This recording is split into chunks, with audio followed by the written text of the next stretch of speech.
ఏమవుతుందంటే ఇది ఎలాంటి సమస్య అంటే నిన్నటిది మొన్నటిది కాదు. ఈ సమస్య ఒక దశాబ్ద కాలం నుంచి ఉంది. ఆనాడు చంద్రబాబు దగ్గర, తర్వాత రాజశేఖర రెడ్డి గారు ముఖ్యమంత్రిగా ఉన్నప్పుడు వెళ్ళిన దీంట్లో నేను ఉన్నాను. రాజశేఖర రెడ్డి గారితో చాలాసేపు ఆయన కూర్చోబెట్టి మమ్మల్ని అందరినీ కూర్చోబెట్టి నేను చిన్న సినిమాల తరపున వెళ్ళాను ఆ రోజు.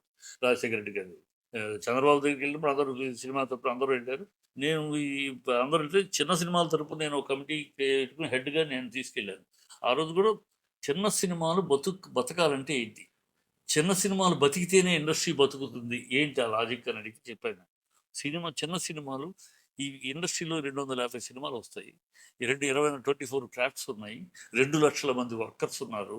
వీళ్ళకు ఫుడ్ పెట్టేది ఎవరు? పెద్ద సినిమాలు కాదు. సంవత్సరంలో ఆ 20 సినిమాలు పెద్ద సినిమాలు, వాళ్ళు వాళ్ళ సంస్థలు.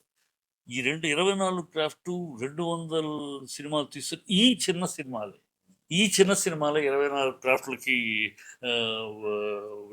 ఫుడ్ పెడుతుంది. ఈ 2 లక్షల మందికి ఉద్యోగాలు. సో చిన్న సినిమాలు బతకాలంటే రెంట్లు పోవాలి. ఎందుకంటే చిన్న సినిమా బాగున్నా కూడా రెంట్ కట్టలేని పరిస్థితిలో ఉంది. సో కనుక ఆ రెంట్ కట్టలేని పరిస్థితులు పర్సంటేజ్కి రావాలని మొదటి నుంచి ఎప్పటి నుంచో అడుగుతా ఉన్నాం. ఆ రోజుల్లో వీళ్ళు కొంతమంది ఎగ్జిబిటర్స్, డిస్ట్రిబ్యూటర్స్ సహకరించలేదు. కాదు కాదు కాదు అన్నారు. ఇప్పుడు వాళ్ళే దారికి వచ్చారు. వాళ్ళే చిన్న సినిమాలు పర్సంటేజ్ కావాలి. ఎందుకు కావాలి పర్సంటేజ్ వాళ్ళు? లేకపోతే రెంట్లేమో మెయింటెనెన్స్ అయిపోతుంది. రెంట్లు విపరీతంగా పెంచితేనేమో ఆడియన్స్ దూరం అయిపోయారు. ఒక పక్క ప్రేక్షక దేవుళ్ళు అంటున్నాం, దేవుళ్ళు రావట్లా. 200, 300 అనేటప్పుడు ఉద్యోగం చూసుకుంటున్నారు. సో ఇది 3 క్లాసులు ఉండేవి. 3 క్లాసులు ఉంటే పై క్లాసు ఫుల్ అవ్వకపోయినా కింద క్లాసులు ఫుల్ అయ్యి, వాడు మన ఆడియన్స్ ఎవరు? మన ఆడియన్స్ అమాలీలు, కూలీలు, ఆటో డ్రైవర్లు, రిక్షా పనులు, వీళ్ళు రోజు కూలి వేలు చేసుకుని ఆ రోజుకి 700, 600 తీసి దాంట్లో 100 రూపాయలు సినిమాకి వెళ్ళిపోతారు. వాడు 70 రూపాయలు, 100 రూపాయలు అంటే శుభ్రంగా సాయంకాలం ఒక సినిమాకు రోజు సినిమా చూస్తాడు. వాడు చూసిన సినిమాని మళ్ళీ చూస్తాడు. వాడే ప్రేక్షకుడు, నిజమైన ప్రేమికుడు. వాడిని మనం దూరం చేసేసాం. వాడు ఒకసారి రావడానికే జేబులు తడుపుకోవాలని పరిస్థితి తీసుకొచ్చారు. సో ఎన్ని ప్రక్షాళన కావాలి. థియేటర్ రేట్లు 3 క్లాసులు రావాలి. మల్టీప్లెక్స్లో వాడు కింద నుంచి పైకి ఒకటే, మిగతా థియేటర్లన్నీ మిగతా అన్నీ కూడా రాకూడదు. ఈవెన్ మల్టీప్లెక్స్ ఎందుకు పైనుంచి కింద దాకా ఒకే రేటు ఉండాలి? కొంచెం చేంజ్ కావాలి. ఇవన్నీ ఎప్పటి నుంచి అడుగుతున్నాము. మామూలు మున్సిపల్ కాంప్లెక్స్లు ఉన్నాయి, ఇక్కడ మినీ థియేటర్స్ కట్టండి, మినీ థియేటర్స్ పర్మిషన్ ఇవ్వండి, 300 సీట్లు 250 సీట్లకి పర్మిషన్లు ఇవ్వండి. ఇవన్నీ కూడా అడుగుతున్నాయి, ఎప్పటి నుంచో అడుగుతున్న విషయాలే. అవి అలా ఎప్పటికప్పుడు అడగటం, మళ్ళీ వెనక నుంచి వెళ్తాం, అది ఆగిపోవటం.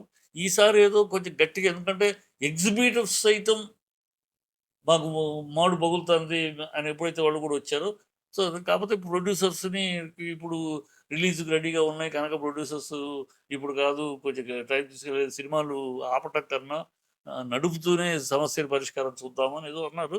రేపు 30వ తారీఖు ఎగ్జిక్యూటివ్ కమిటీ మీటింగ్ ఉంది వైజాగ్లో. ఆ మీటింగ్లో తేలుతుంది. ఏమైనా డెఫినెట్గా ప్రక్షాళన జరగవలసిన అవసరం ఉంది. సినిమా ఇండస్ట్రీ బతికితేనే ప్రతి ఒక్కళ్ళు బతుకుతారు. ఇండస్ట్రీ బతకకుండా ఇంతమంది కార్మికులు, 2 లక్షల మంది వర్కర్స్, 24 క్రాఫ్ట్స్, 3 పూట్ల ఫుడ్ తినాలి, 3 పూట్ల పచ్చగా ఉండాలి అంటే ఖచ్చితంగా ఈ మార్పులు రావాలి. అందరికీ బాధ్యత రావాలి.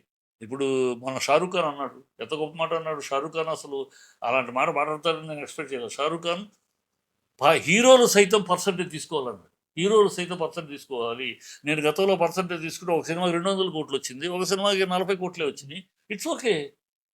ప్రొడ్యూసర్ ఖర్చు పెడుతున్నాడు, అన్ని పెడుతున్నాడు, నాకు ఫుడ్ ఇచ్చాడు, ఫుడ్ పెట్టాడు, కార్ పెట్టాడు, మేకప్ వేసాడు, అన్ని డ్రెస్సులు వేసాడు, అన్నీ వేసాడు.